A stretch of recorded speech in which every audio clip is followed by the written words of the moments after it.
What's going on, guys, and welcome back to another episode of Club and Country. This is episode number 111, and we started today's episode off by officially ending last season. Of course, if you missed the last episode, basically at the end of the episode I talked about the possibility of this series taking a mini break, but it's not going to. We're going to continue, at least for a while, just because I know there's some of you out there that really enjoy this series, and as I mentioned before, I know it doesn't get as much support as I'd like it to, but it's still a series which I know that quite a few of you do really enjoy, and I really enjoy this series as well. It's something I haven't really done before. Obviously I did a test last year on my Hertha Berlin career, which people really liked as well, so I haven't really done this officially before, and it's something I really enjoy doing. Like I said, quite a few of you really enjoy it as well, so we're going to continue for a while, and we'll see what we can do. Still, we start the new season off in today's episode. As you can see, we won Manager of the Year last year, which is great, and Ruben Blanco won Player of the Year. We start a new season off with a U-Score monthly report. We also see that Isco has indeed joined us on a pre-contract, which is fantastic. Of course, you guys signed Isco for us on a pre-contract during last season's January transfer window. The transfer market is now open. We also got our objectives as well. The board wants us to win the league again. Of course, we won La Liga last year. They also want us to reach the round of 16 stage in the Copa del Rey. We won the Copa del Rey last year. They also want us to reach the knockout stages of the Champions League, so get past our group and into the knockout stages. We did that last year as well. And also our season's budget is £18 million and 90 grand on the wage budget. Now, I'm pretty frustrated about this because it's not the best of budgets anyway, but I guess you can say, Racing Santander is still going to be, still climbing the ladder of, finances, I guess, and financial power amongst Europe's top clubs. But £18 million isn't a lot. But the reason I'm really frustrated is because I ended the season during this episode, and this was how much money we had to work with during the end of last season. I went back into the save file to show you this. We had, £26 million on a 99-1 budget split. But as you can see, we had 90 grand a wage budget for this new year. And last year, if we ended with 92 grand on the wage budget, we would have had £21.8 million. So that's £3.8 million gone. Like, where's that gone? That's from last season's budget. So a lot of people ask me whether it's the right thing to do to save your money at the end of the season, and whether the budget gets carried over to next season. Well, obviously it doesn't, because £18 million and 90 grand on a wage budget. Go back a couple of weeks, before the season ended, and we had £21.8 million and 92 grand on the wage budget. So where's all that money gone? Where's that money gone?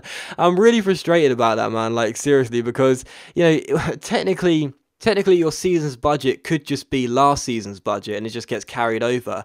But if that's the case, we still deserve to have £21.8 million, to start the season off with.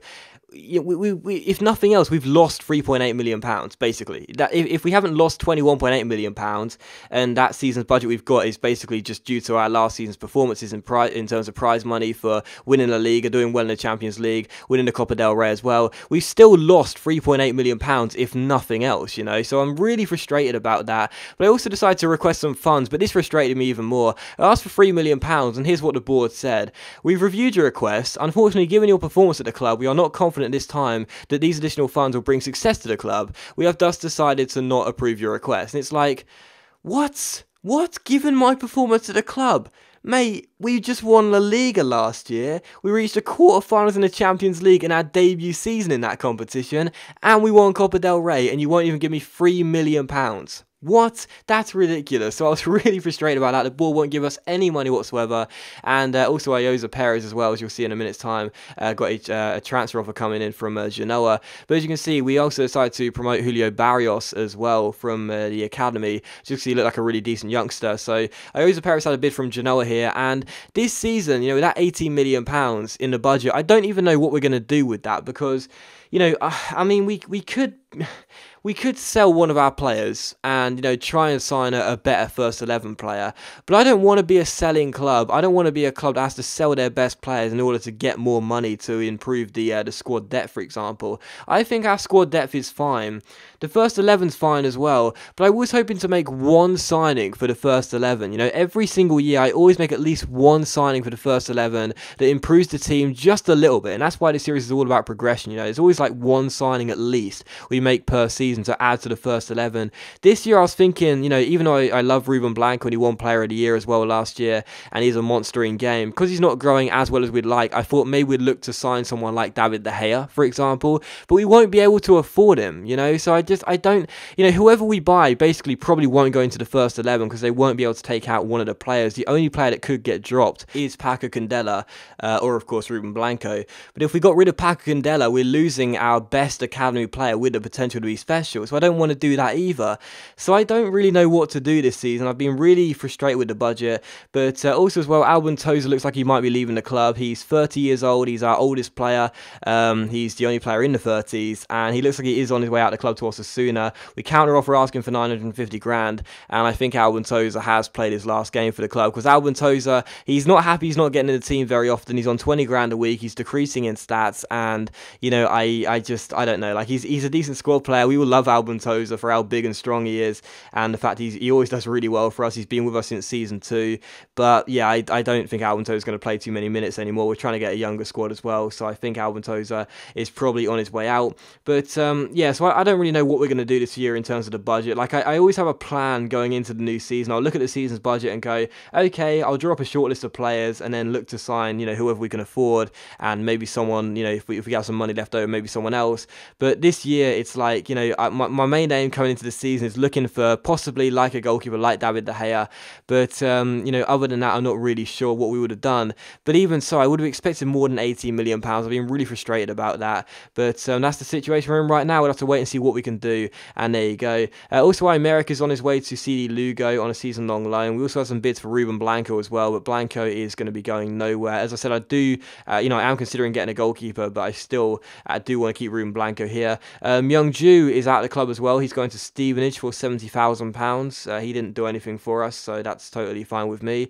And also as well, a player has been sold. Alban Toza has now left, and there you go. So it's a bit sad to lose Alban Toza, but he's 30 years old, decreasing his stats. Wasn't happy he wasn't getting much game time. He wasn't gonna get much game time on 20 grand a week, and we're trying to get a younger squad. So Alban Toza's gone, and there you go. It's a bit of a shame, obviously, because Alban Toza was a bit of he's one of those funny players to have in your team. He's always funny when he gets on the pitch, but he just wasn't really much for us. He was effective in his first couple of years, but after that, he just became a player which we were always looking to replace for the long-term future, and he's probably not going to get much minutes nowadays. And also as well, Molina Orta. Now this regen is probably Iker Casillas' regen. He retired last season. This is the first season this guy's been available. He's in the free agents pool. He's 71 overall, 18 years old, and he looks really, really decent. So he looks like he's going to come into the club, and I think he is probably Casillas' regen. Also a big came for Blanco, and again we counter offer with Malaga, but Blanco's going nowhere. Player of the Year last year, and even if we do look to sign a new goalkeeper, not that we'll be able to afford David De Gea now,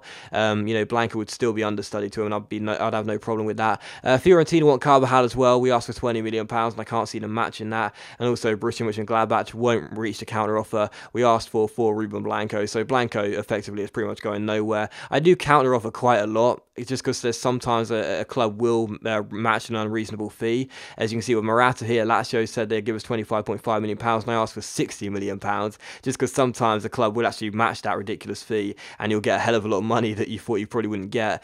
But yeah, I can't see that deal coming off either. And also, Fiorentina came back for Carvajal, and again, I said £20 million or nothing, and it's probably not going to come off. So there you go. And also, you'll see as well, Malaga came back to us regarding Ruben Blanco and just said no, so that's fair enough. So Blanco is probably going to go nowhere, and that's totally fine. Lazio came back to us regarding Morata, said he gives us £26.5 million, and again, we said no, because quite frankly, Morata came alive at the end of last season, did really well for us, and there's no need to sell him, to be honest. And again, I don't want to be a club that has to sell their best players in order to generate some more money to improve the squad depth. I'd rather just keep the best players we have right now. But Molina Orta is going to come in on a free agent, so I'm okay with that. Obviously, again, I don't know for sure if he's Casillas' regen, but I would imagine he probably is. Casillas just retired. This guy looks really decent for an 18-year-old goalkeeper. So even though we got Blanco, we got Pacheco as well, he's going to be a third-choice goalkeeper. He still does look really decent, and you can see those stats right now for an 18-year-old goalkeeper.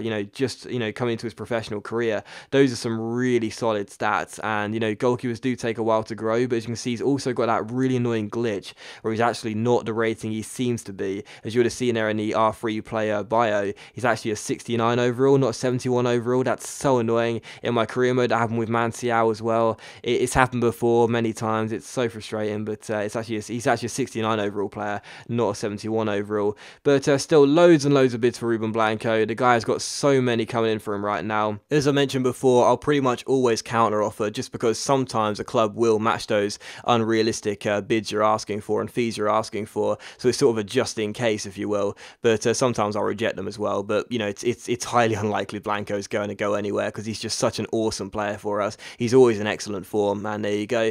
But Ander Kappa looks like he is on his way out of the club. Real Valladolid came in for our right midfielder. We asked for £1.4 million after they said they give us £1.2 million. So we asked for his valuation, and as you'll see, Valladolid do match that counter offer. So he looks like he's on his way out of the club. 27 years old. He's done okay for us whenever he's been in the team.